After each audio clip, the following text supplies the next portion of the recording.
تاخیر نہیں۔ Medical college کے پروفیسر زبانی امتحان لے رہے تھے۔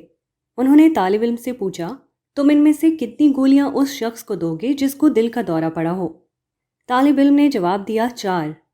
1 منٹ بعد طالب علم نے دوبارہ کہا، پروفیسر کیا میں اپنا جواب بدل سکتا ہوں؟ پروفیسر نے کہا، ہاں ضرور۔ اس کے بعد پروفیسر نے اپنی گھڑی دیکھتے ہوئے کہا، مگر مجھے افسوس ہے کہ تمہارا مریض 40 سیکنڈ پہلے مر چکا ہے۔ The medical college professor was giving an oral examination. How many of these pills, he asked, would you give a man who had a heart attack? 4, replied the student. A minute later, he piped up, Professor, can I change my answer?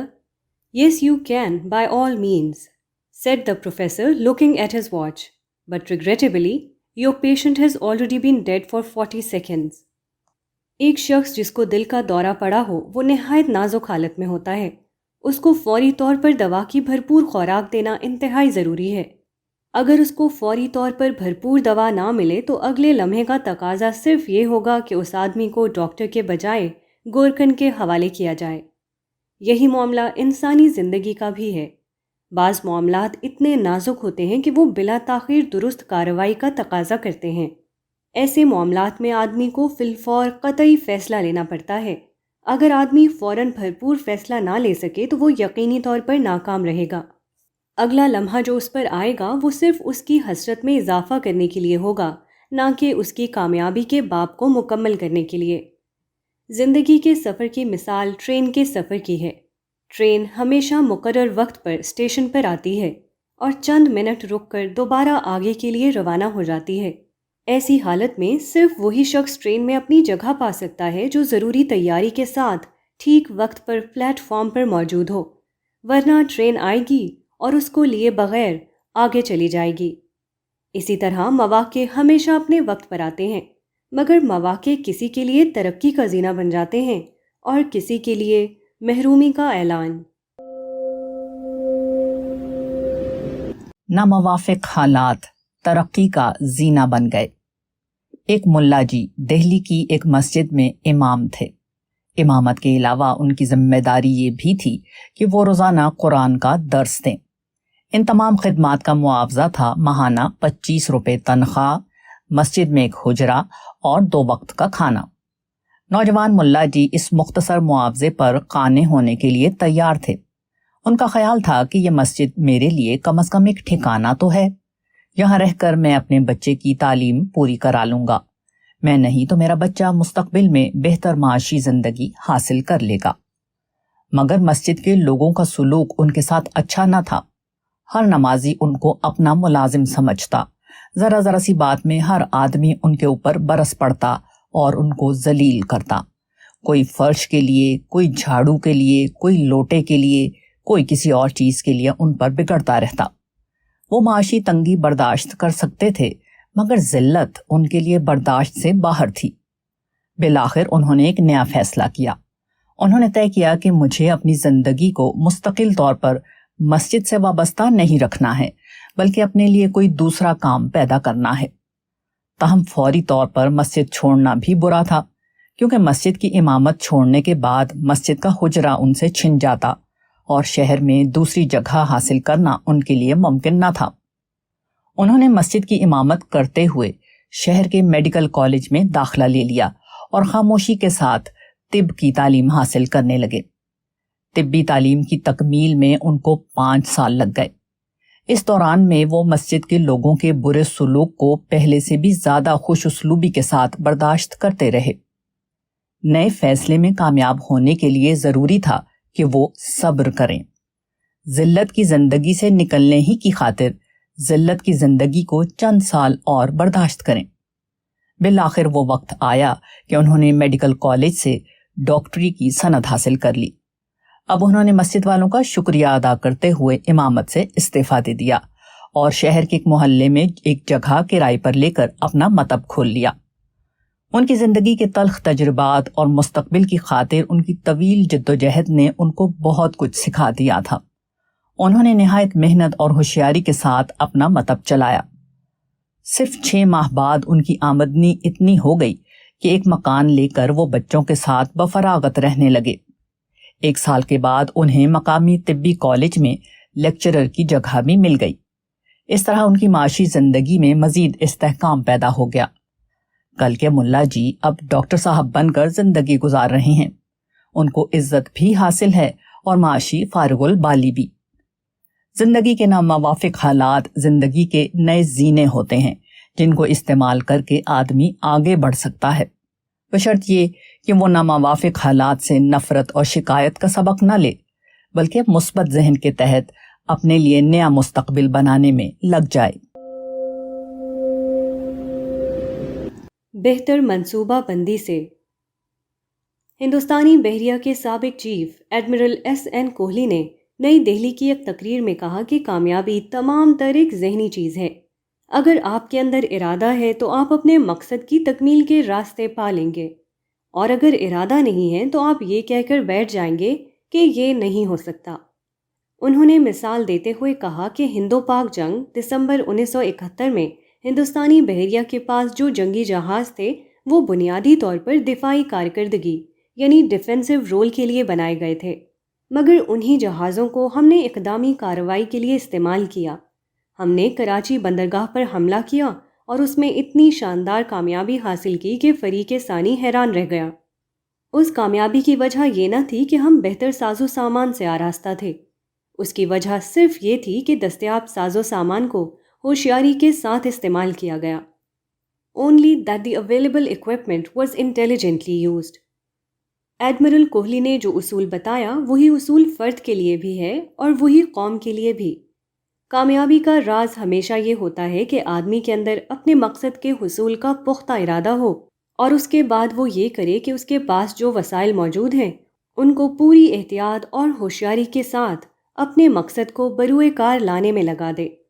انسان کی ناکامی کا راز بیشتر حالات میں یہ نہیں ہوتا کہ اس کے پاس وسائل نہ تھے، بلکہ یہ ہوتا ہے کہ وہ اپنے ممکن وسائل کو صحیح طور پر استعمال نہ کر سکا۔ دیہات میں ایک صاحب نے پختہ گھر بنانے کا ارادہ کیا۔ ان کے وسائل محدود تھے، مگر انہوں نے اپنے تعمیری منصوبے میں اس کا لحاظ نہیں کیا۔ انہوں نے پورے مکان کی نہایت گہری بنیاد کھدوائی، اتنی گہری جیسے کہ وہ قلعہ تیار کرنے جا رہے ہوں۔ ایک شخص نے دیکھ کر کہا، مجھے امید نہیں کہ ان کا گھر مکمل ہو سکے۔ چنانچہ ایسا ہی ہوا۔ ان کی بیشتر اینٹ اور مسالہ بنیاد میں کھپ گیا اور اوپر کی تعمیر کے لیے ان کے پاس بہت کم سامان رہ گیا۔ بمشکل دیواریں کھڑی ہو سکیں اور ان پر چھت نہ ڈالی جا سکی۔ صرف ایک کمرے پر کسی طرح چھت ڈال کر انہوں نے اپنے رہنے کا انتظام کیا۔ غیر ضروری طور پر گہری بنیادوں میں اگر وہ اینٹ اور مسالہ ضائع نہ کرتے تو ان کے پاس اتنا سامان تھا کہ مکان پوری طرح مکمل ہو جاتا، مگر غلط منصوبہ بندی کی وجہ سے ان کا مکان زمین کے اندر تو پورا بن گیا، مگر زمین کے اوپر صرف ادھورا ڈھانچہ کھڑا ہو کر رہ گیا۔ ناکامی کا سبب۔ لاس اینجلس میں ہونے والے اولمپک گیمز جولائی تا اگست 1984 میں ہندوستان سے حصہ لینے والوں کا جو دستہ گیا تھا اس میں کل 62 افراد تھے۔ کھیل کے خاتمے پر یہ لوگ واپس ہو کر 16 اگست 1984 کو نئی دہلی پہنچے تو ہوائی اڈے پر ان کا زیادہ پرجوش استقبال نہیں ہوا۔ اس کی وجہ یہ تھی کہ وہ اولمپک میں کوئی میڈل نہ جیت سکے، نہ سونے کا، نہ چاندی کا اور نہ کانسی کا۔ اس ناکامی کا سبب کیا تھا؟ ٹائمز آف انڈیا کی رپورٹ 17 اگست 1984 کے مطابق لوٹنے والے کھلاڑیوں میں سے ایک نے کہا کہ سائنسی اور منظم تربیت کا نہ ہونا ہندوستان کے ناقص کھیل کی بنیادی وجہ تھی۔ ہم نے اپنی بہترین کوشش کی مگر بدقسمتی سے وہ کافی نہ تھی۔ ہندوستانی ٹیم کی تربیت کافی پہلے سے شروع ہونی چاہیے، نہ کہ صرف 3 ماہ پہلے سے۔ اس سلسلے میں اخبار میں جو باتیں شائع ہوئی ہیں ان میں سے ایک بات یہ ہے: Lack of scientific and systematic training was the main reason for India's poor showing. We did our best, but that unfortunately was not good enough. The training of Indian teams should start well before an event and not just 3 months.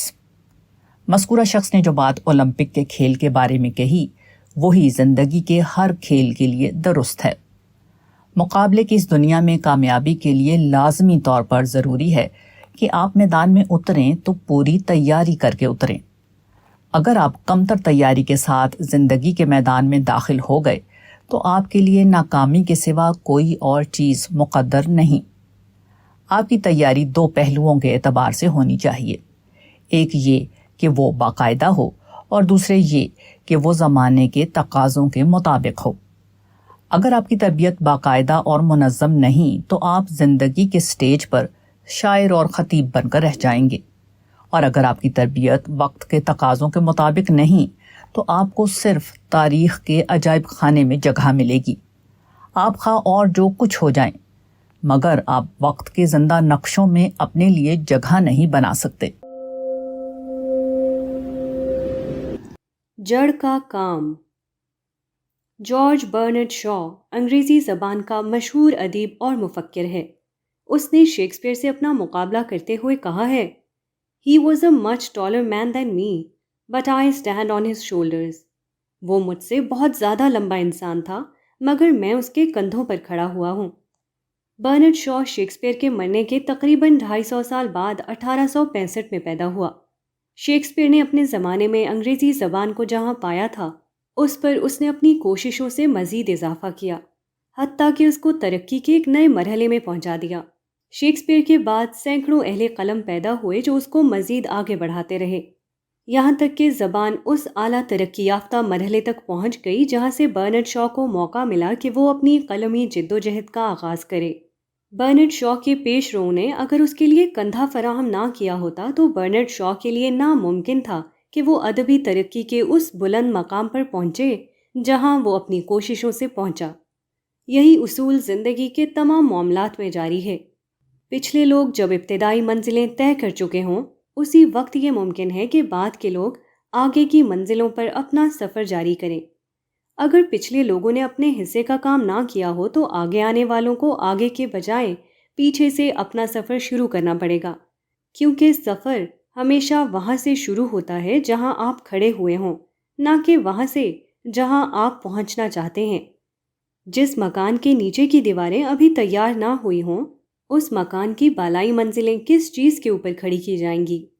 جو قوم ایک ایسے ماضی کی وارث ہو جس نے وراثت میں اپنی اگلی نسلوں کو صرف رومانی شاعری اور پرجوش تقریریں دی ہوں، جو غیر پختہ اقدامات کے نتیجے میں بربادیوں سے دوچار ہوتی رہی ہو، جو جذباتی خوش فہمیوں کی غذا کھاتے کھاتے حقیقت پسندی کا مزاج کھو بیٹھی ہو، جس نے ابتدائی استحکام سے پہلے سیاست بازی میں پڑھ کر اپنے مواقع کو ضائع کیا ہو، جو اپنی ہنگامہ آرائیوں کی وجہ سے تعلیم، صنعت، تجارت اور زمانی شعور میں تمام قوموں سے پیچھے ہو گئی ہو، جو مطالباتی مہموں اور احتجاجی سیاست میں یہ بھول گئی ہو کہ مانگنے سے پہلے منوانے کی طاقت پیدا کرنا ضروری ہے۔ ایسی پچھڑی ہوئی قوم کی اگلی نسلیں آگے کی منزل سے اپنا سفر شروع نہیں کر سکتی، ان کو لا محالہ وہاں سے چلنا پڑے گا جہاں سے ان کے باپ دادا نے اپنا راستہ چھوڑا تھا۔ ایسے لوگ اگر دوبارہ لفظوں کی اسی بہادری میں مشغول ہو جائیں جس میں ان کے پیش رو مشغول تھے تو یہ صرف اس وقت کو مزید ضائع کرنے کے ہمانی ہوگا جس کو ان کے باپ دادا بہت بڑی مقدار میں ضائع کر چکے ہیں۔ عملی نتیجہ صرف عملی کاموں کے ذریعے پیدا کیا جا سکتا ہے۔ الفاظ کی کھیتی سے عمل کی فصل کاٹی نہیں جا سکتی۔ قدرت کو ایک درخت اگانا ہو تو وہ بیج سے اپنا عمل شروع کرتی ہے۔ یہ قدرت کی طرف سے انسان کے لیے ایک خاموش سبق ہے۔ بیج سے چل کر کوئی بھی شخص درخت تک پہنچ سکتا ہے، مگر درخت سے چل کر درخت تک پہنچنا چاہیں تو ایسا واقعہ اس زمین پر کبھی نہیں ہوگا۔ الٹا احرام۔ دہلی کی سب سے اونچی عمارت وکاس مینار ہے۔ جب یہ عمارت بنی اور اخبار میں اس کی خبر چھپی تو خبر کا پہلا لفظ یہ تھا، شہر کی 21 منزلہ عمارت تیار ہو گئی۔ ظاہر ہے کہ عمارت اس طرح نہیں بنی کہ اس کی 21ویں منزل سب سے پہلے بن کر کھڑی ہو گئی ہو۔ عمارت کی تعمیر کا کام اس کی بنیاد سے شروع ہوا، پھر ہوتے ہوتے کئی سال میں اوپری منزل تک پہنچا، مگر خبر کی ترتیب میں 21ویں منزل کا لفظ سب سے پہلے تھا۔ اخباروں میں خبر مرتب کرنے کا یہی طریقہ رائج ہے۔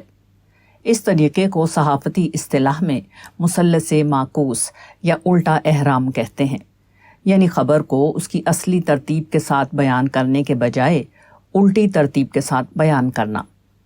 کوئی واقعہ جو ہماری زندگی میں پیش آتا ہے وہ ایک فطری ترتیب سے پیش آتا ہے۔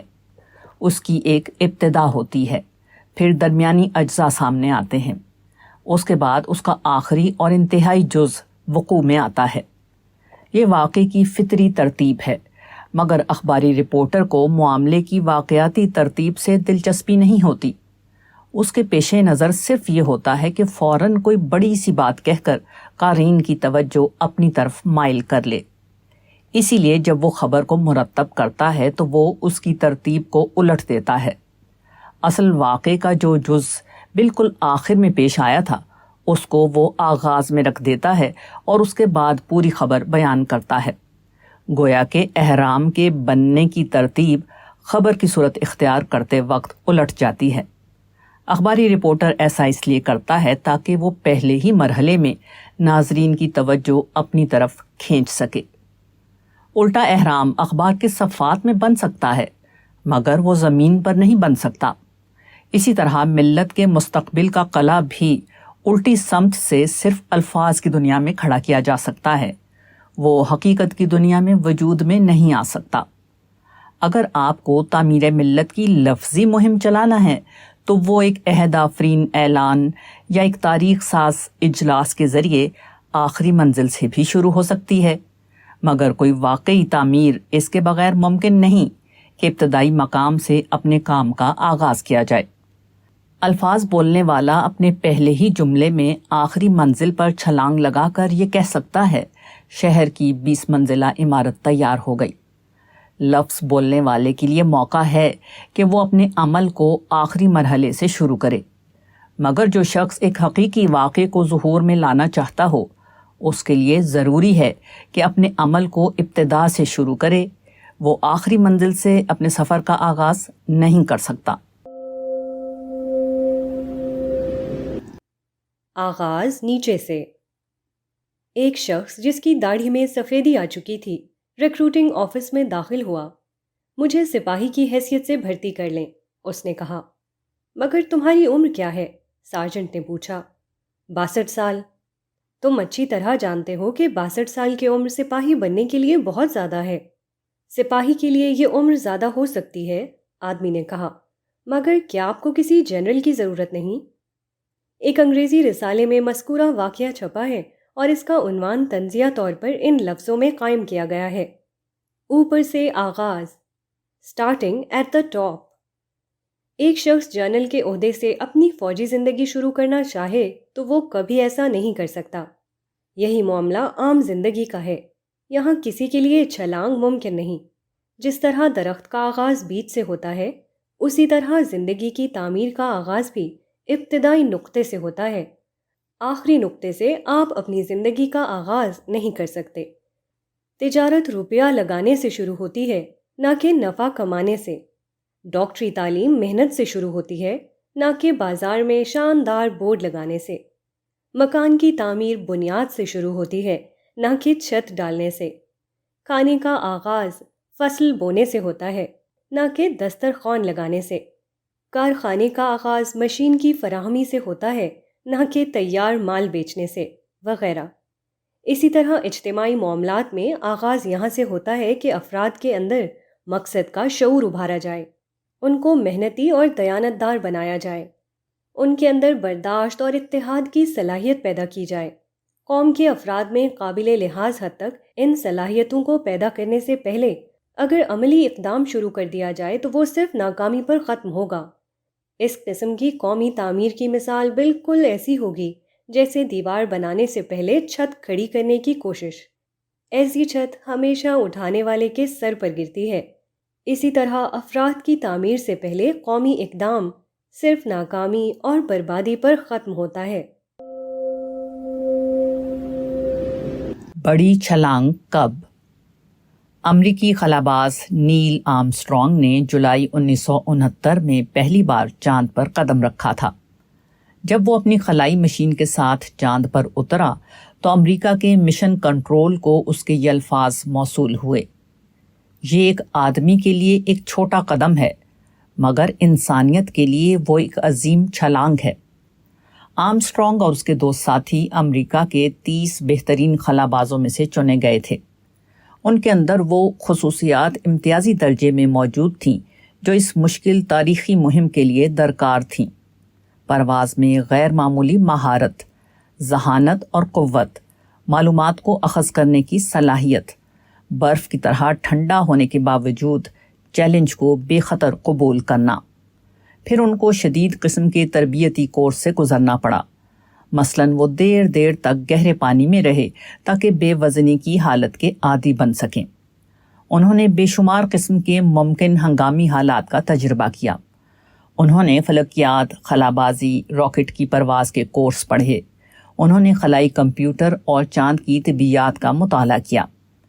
ان کا 3100 ٹن کا اپولو ایک عظیم دیو معلوم ہوتا تھا۔ وہ 36 منزلہ عمارت کے برابر اونچا تھا۔ اس کے اندر 8 ملین پرزے تھے اور 91 انجنز نصب تھے۔ سب سے اوپر وہ چھوٹی سی مشین کولمبیا تھی جس کے اندر خلا بازوں کو بیٹھ کر اپنا سفر طے کرنا تھا۔ خلائی مشین نے اوپر بلند ہو کر 2.5 گھنٹہ زمین کا چکر لگایا۔ اس کے بعد اس کی رفتار 403 میل فی منٹ ہو گئی۔ 3000 میل کی بلندی پر پہنچ کر کولمبیا الگ ہو گئی۔ اس مشین کا نیچے اوپر تک تمام حصہ پرزوں سے بھرا ہوا تھا۔ خلا بازوں کے بیٹھنے کے لیے مشکل سے اتنی جگہ تھی جتنی ایک ٹیکسی میں ہوتی ہے۔ بالآخر خلا باز چاند پر اترے۔ وہاں سے 46 پاؤنڈ مٹی لی۔ انہوں نے چاند کی سطح پر 5 لاکھ پاؤنڈ کے آلات چھوڑے۔ چاند کی سطح پر انہوں نے دوسری چیزوں کے ساتھ اپنے قدموں کا نشان بھی چھوڑا جو وہاں تقریباً نصف ملین سال تک باقی رہے گا۔ اتنی زیادہ تیاریوں کے بعد وہ چھوٹا قدم اٹھایا جا سکا جس کا نتیجہ ایک بڑی چھلانگ ہو۔ ابتدائی تیاری۔ ٹیکسٹائل انڈسٹری میں ایک اصطلاح استعمال کی جاتی ہے جس کو پیشگی عمل یعنی پری ٹریٹمنٹ کہتے ہیں۔ اس کا مطلب یہ ہے کہ ابتدائی کپڑے کو ضروری کارروائیوں سے اس قابل بنانا کہ وہ اگلے مرحلے کے عمل کو قبول کر سکے۔ کپڑے کو اگر رنگنا ہے تو ضروری ہے کہ پہلے اس کی صفائی کی جائے، اس کو اس قابل بنایا جائے کہ وہ رنگ کو پوری طرح پکڑ سکے۔ اگر وہ بخوبی طور پر صاف نہ ہو یا رنگ کو جذب کرنے کی صلاحیت اس کے اندر پیدا نہ کی گئی ہو تو رنگ اس پر اچھی طرح ظاہر نہیں ہو سکتا۔ اندازہ کیا گیا ہے کہ رنگے ہوئے کپڑوں کے 70% نقائص صرف اس لیے ہوتے ہیں کہ ان پر پیشگی عمل ٹھیک طور پر نہیں کیا گیا تھا۔ پیشگی تیاری کا یہ اصول انسانی معاملات کے لیے بھی اتنا ہی اہم ہے جتنا کہ کپڑے کے معاملے کے لیے ہے۔ اگر ہم اپنے اقدام کا اچھا نتیجہ دیکھنا چاہتے ہیں تو ضروری ہے کہ اقدام سے پہلے متعلقہ تیاریاں بھی ضرور مکمل کر لیں۔ ابتدائی ضروری تیاریوں کے بغیر جو قدم اٹھایا جائے گا اس کا انجام اس کپڑے کا سا ہوگا جو پری ٹریٹمنٹ کے بغیر رنگائی کے مرحلے میں داخل کر دیا جائے، بلکہ شاید اس سے بھی زیادہ برا۔ اگر آپ اعلیٰ صحافت وجود میں لانا چاہتے ہیں تو ضروری ہے کہ آپ کے پاس انڈسٹری ہو، کیونکہ انڈسٹری ہی اخبارات کو خوراک فراہم کرتی ہے۔ جس قوم کے پاس انڈسٹری نہیں اس کے پاس صحافت بھی نہیں۔ اگر آپ الیکشن کے موقع پر اپنے ووٹوں کی طاقت استعمال کرنا چاہتے ہیں تو ضروری ہے کہ اس سے پہلے آپ کے اندر اتحاد پیدا ہو چکا ہو۔ اگر آپ کی صفوں میں اتحاد نہیں ہے تو آپ کے ووٹ منتشر ہو جائیں گے، وہ کوئی سیاسی طاقت نہیں بن سکیں گے۔ اگر آپ کوئی اجتماعی اقدام کرنا چاہتے ہیں تو ضروری ہے کہ آپ کے اندر اجتماعی قیادت ہو، یعنی ایک ایسا سردار جس کی بات سب لوگ مانتے ہوں۔ اجتماعی قیادت پیدا کیے بغیر اجتماعی اقدام کرنا صرف ناکامی کے گڑھے میں چھلانگ لگانا ہے۔ ملت کا درخت اگانے کے لیے۔ امریکہ کے سابق صدر جان ایف کینیڈی نے ایک بار لیوٹے کا حوالہ دیتے ہوئے اس کا اپنا ایک قصہ نقل کیا تھا۔ اس کے الفاظ یہ تھے: I once asked my gardener to plant a tree. The gardener objected that the tree was slow growing and would not reach the maturity for 100 years. I replied, in case there is no time to lose, plant in the afternoon. میں نے ایک بار اپنے باغبان سے ایک درخت کا پودا لگانے کے لیے کہا۔ باغبان نے اختلاف کرتے ہوئے کہا کہ یہ درخت بہت دھیرے دھیرے بڑھتا ہے اور اس کو پورا درخت بننے میں 100 سال لگ جائیں گے۔ میں نے جواب دیا، ایسی حالت میں تو ہم کو بالکل وقت ضائع نہیں کرنا چاہیے، تم آج ہی دوپہر بعد اس کا پودا لگا دو۔ ملت کی تعمیر و ترقی ایک طویل المدت منصوبہ ہے۔ فرد اور اجتماع کی سطح پر بے شمار اسباب فراہم کرنے کے بعد وہ وقت آتا ہے جبکہ ملت اپنی پوری شان کے ساتھ زندہ ہو اور وہ ایک طاقتور قوم کی حیثیت سے زمین پر اپنی جگہ حاصل کرے۔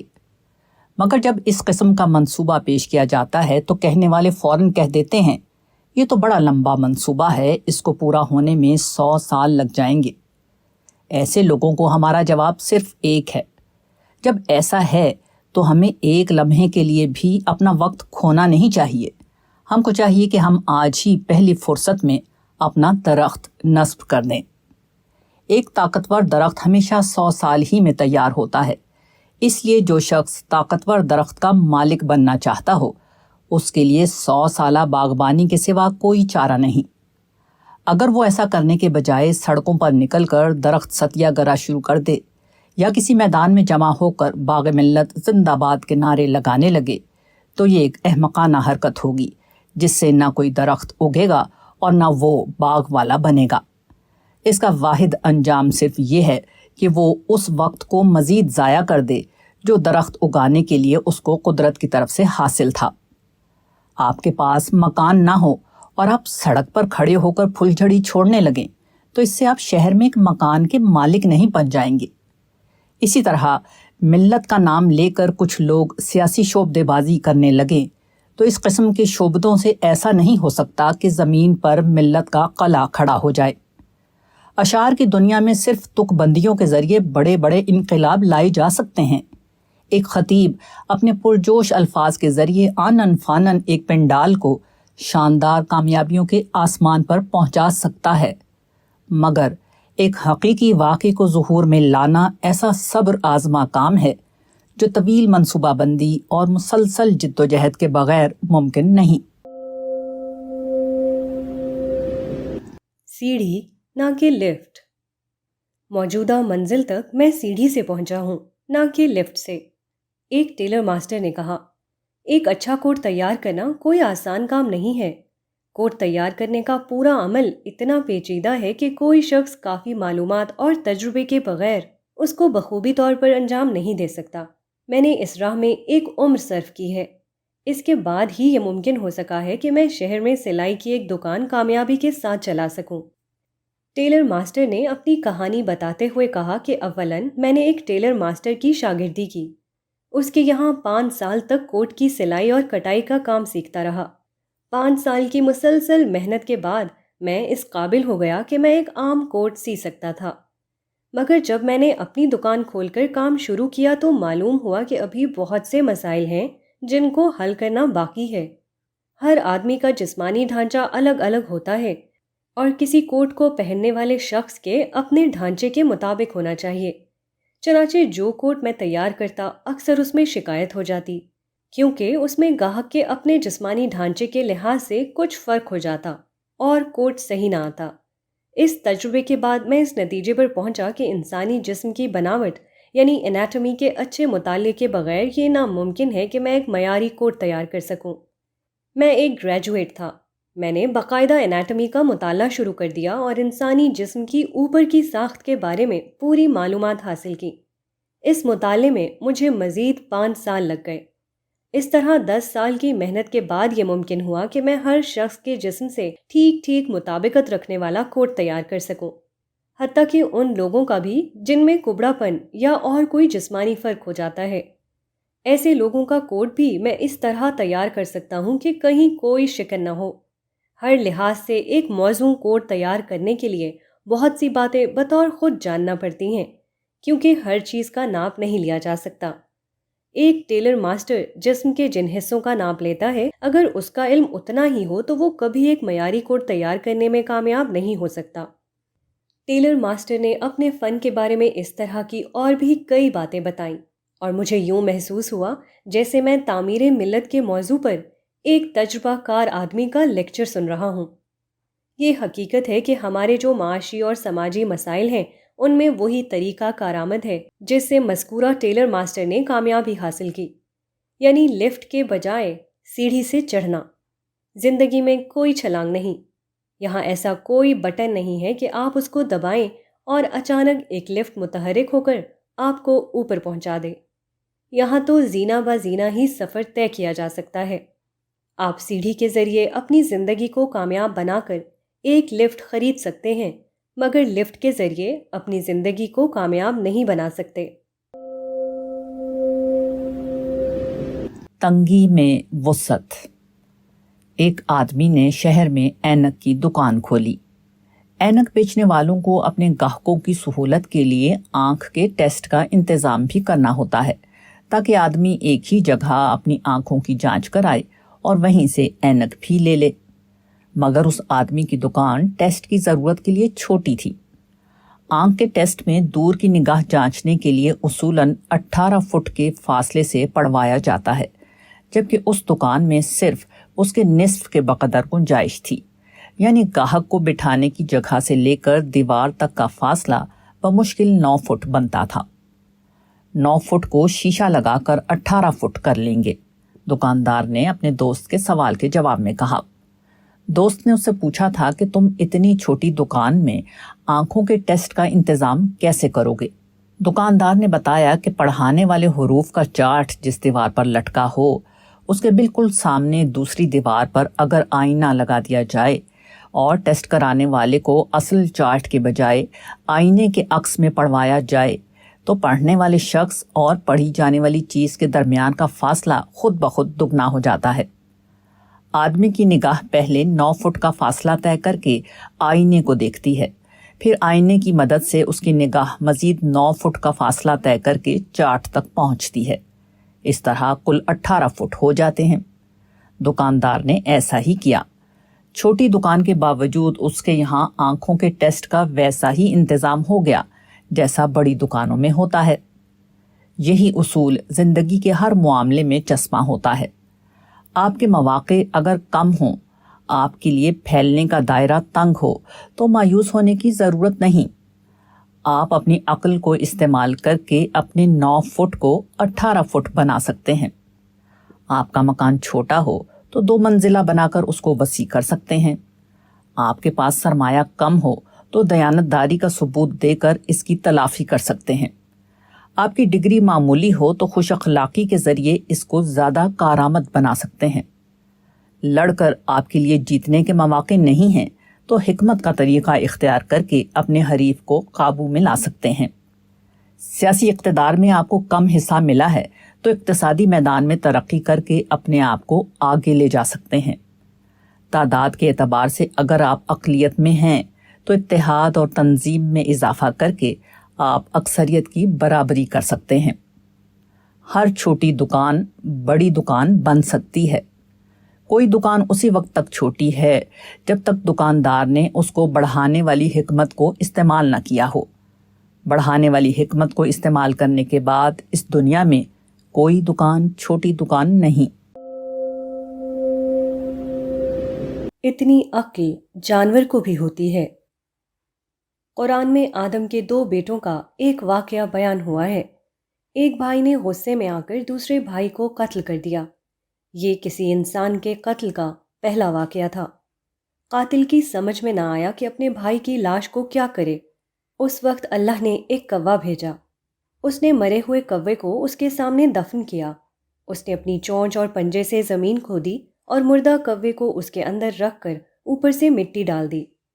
یہ دیکھ کر قاتل بولا، افسوس ہے مجھ پر، میں اس کوے جیسا بھی نہ ہو سکا کہ اپنے بھائی کی لاش کو زمین میں چھپانے کی تدبیر کرتا۔ سورہ مائدہ۔ یہ نسل انسانی کے ابتدائی زمانے کا واقعہ ہے۔ اس وقت سے اب تک برابر خدا یہ کر رہا ہے کہ وہ حیوانات میں سے کسی حیوان کو بھیج کر ہم کو ہماری زندگی کے بارے میں سبق دیتا ہے، مگر انسان مشکل ہی سے ایسا کرتا ہے کہ وہ اس قسم کے واقعات سے اپنے لیے سبق لے۔ یہاں ایک پرندے کا واقعہ نقل کیا جاتا ہے جس میں ہمارے آج کے لیے بہت بڑا سبق ہے۔ ابابیل نے چھت کی لکڑی میں گھونسلہ بنایا۔ گھونسلہ مٹی کا تھا۔ نر اور مادہ دونوں تھوڑی تھوڑی گیلی مٹی اپنی چونچ میں لاتے اور اس سے گھونسلے کی تعمیر کرتے۔ لگاتار محنت کے بعد چند دن میں گھونسلہ تیار ہو گیا۔ اب ابابیل نے اس کے اندر انڈے دے دیے۔ ایک روز ابابیل کا جوڑا گھونسلے پر بیٹھا ہوا تھا۔ 4 انڈے اور 2 ابابیلوں کا بوجھ گھونسلے کے لیے ناقابل برداشت ثابت ہوا اور وہ لکڑی سے چھوٹ کر نیچے گر پڑا۔ انڈے ٹوٹ کر برباد ہو گئے۔ اس کے بعد دیکھنے والوں نے دیکھا کہ دونوں ابابیلیں پوری چھت میں چاروں طرف اڑ رہی ہیں۔ وہ چھت کی لکڑیوں میں اپنے اگلے گھونسلے کے لیے زیادہ محفوظ جگہ تلاش کر رہی تھیں۔ بالآخر انہوں نے اپنے لیے ایک ایسی جگہ پالی جو غیر ہموار ہونے کی وجہ سے گھونسلے کو زیادہ سنبھال سکتی تھی۔ پہلی بار ابابیلوں نے خالی مٹی کا گھونسلہ بنایا تھا۔ اب دوسری بار انہوں نے جو مٹی لانی شروع کی اس میں گھاس ملی ہوئی تھی۔ پہلے تجربے کے بعد انہوں نے صاف گارے کو ناکافی پایا تو انہوں نے گھاس ملے ہوئے گارے سے گھونسلہ بنانا شروع کیا۔ گویا پہلے اگر خالی مٹی تھی تو اب آہن بستہ یعنی ری انفورسڈ مٹی گھونسلے کے لیے منتخب کی گئی۔ نتیجہ ظاہر ہے، دوسرا گھونسلہ زیادہ مضبوط اور جمع ہوا تھا۔ وہ اپنی جگہ پر قائم ہو گیا اور اس میں جو انڈے دیے گئے وہ محفوظ رہے، یہاں تک کہ ان میں بچے نکل آئے۔ بچے اپنی ماں کے ساتھ اڑ کر فضا میں غائب ہو گئے۔ یہ واقعہ خورشید احمد بسمل صاحب کے اپنے مکان کا ہے۔ انہوں نے 19 ستمبر 1979 کو اپنا مذکورہ کمرہ دکھایا اور مجھ سے یہ واقعہ بیان کیا۔ جانور کی کوشش اگر پہلی بار ناکام ہو جائے تو دوسری کوشش سے پہلے وہ یہ معلوم کرتا ہے کہ اس کے عمل میں کون سی کمی تھی جس نے اس کے منصوبے کو ناکام بنا دیا، اور پھر زیادہ کامل منصوبے کے تحت دوسری تعمیر کرتا ہے۔ مگر ہمارا آشیانہ گرتا رہتا ہے اور کبھی ہم کو احساس نہیں ہوتا کہ اپنی کمی کو معلوم کر کے زیادہ مستحکم تعمیر کا منصوبہ بنائیں۔ فرد کی سطح پر ایک شخص بائسیکل پر سفر کر رہا تھا۔ اچانک اس کا بریک جام ہو گیا۔ وہ اتر کر سائیکل ساز کے پاس گیا۔ مسافر کا خیال تھا کہ جس مقام پر اس کا بریک جام ہوا ہے سائیکل ساز اسی مقام پر ہاتھ لگا کر اس کو درست کرے گا، مگر سائیکل ساز نے ہتھوڑی لی اور بالکل دوسرے مقام پر ٹھونکنا شروع کر دیا۔ مسافر ابھی اپنی حیرت کا اظہار بھی نہ کر پایا تھا کہ مستری نے کہا، بس ٹھیک ہے، لے جائیے۔ اگلے لمحے سائیکل اپنے مسافر کو لیے دوبارہ سڑک پر دوڑ رہی تھی۔ یہی معاملہ انسانی زندگی کا بھی ہے۔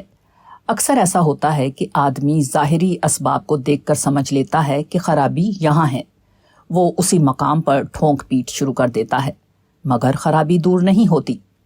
اسی وجہ یہ ہے کہ خرابی کی اصل جڑ کہیں اور ہوتی ہے، اور جب تک اصل جڑ کی اصلاح نہ کی جائے خرابی کی اصلاح نہیں ہو سکتی۔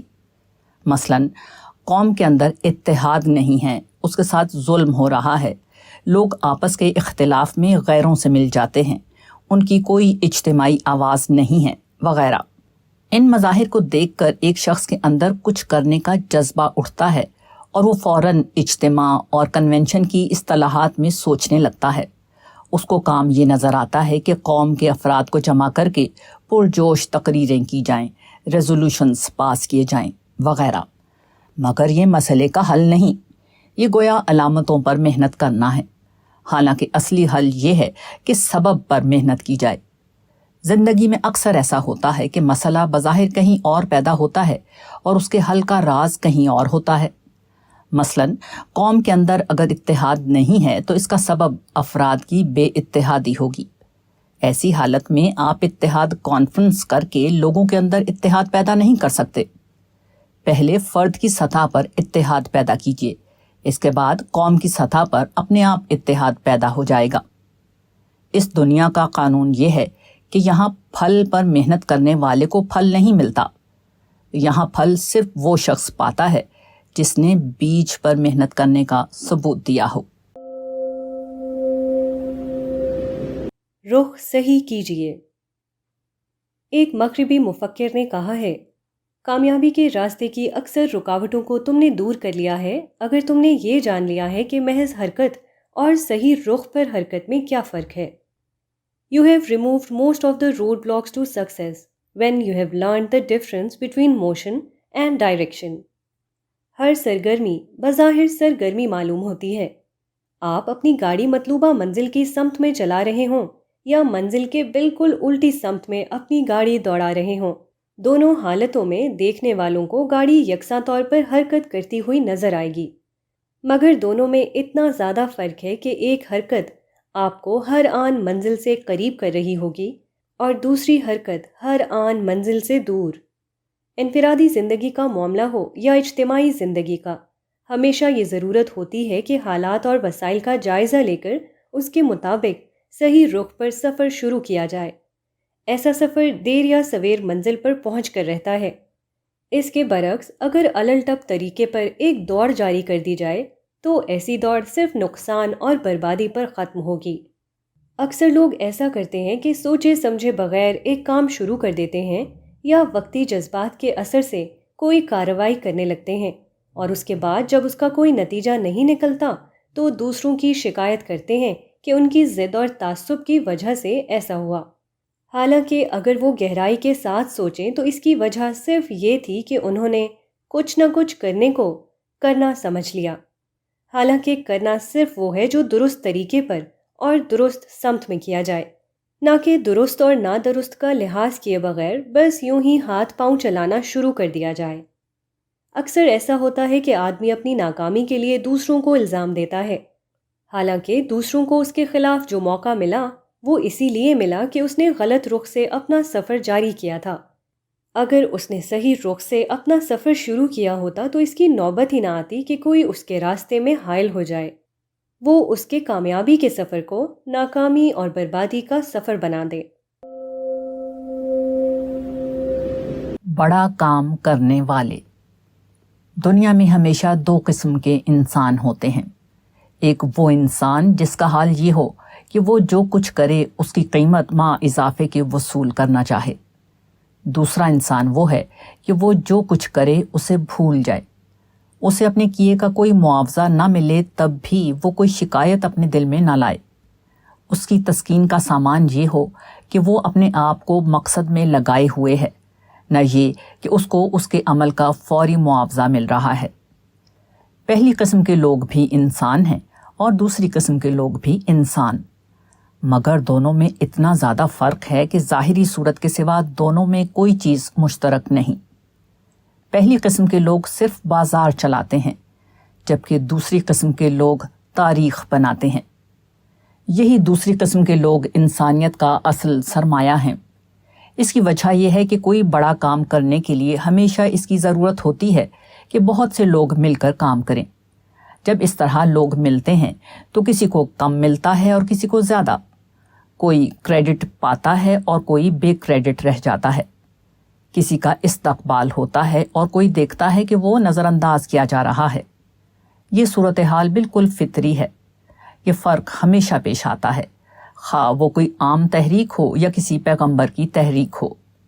ایسی حالت میں متحدہ کوشش کو باقی رکھنے کی واحد قابل عمل صورت صرف یہ ہے کہ لوگ اپنے حقوق کو بھول جائیں اور صرف اپنی ذمہ داری کو یاد رکھیں۔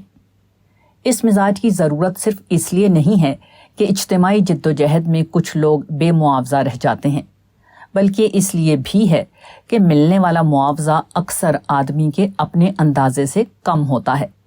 چنانچہ معاوضہ ملنے پر بھی وہی تمام شکایتیں پیدا ہو جاتی ہیں جو اس وقت پیدا ہوتی ہیں جبکہ سرے سے کوئی معاوضہ نہ ملا ہو۔ بڑا کام کرنے والے وہ لوگ ہیں جن کا حال یہ ہو کہ ان کا عمل ہی ان کا معاوضہ بن جائے۔ اپنی ذمہ داری کو بھرپور طور پر ادا کر کے ان کو وہ خوشی حاصل ہو جو کسی شخص کو اس وقت ہوتی ہے جبکہ اس کے کام کے نتیجے میں اس کو کوئی بہت بڑا انعام حاصل ہو جائے۔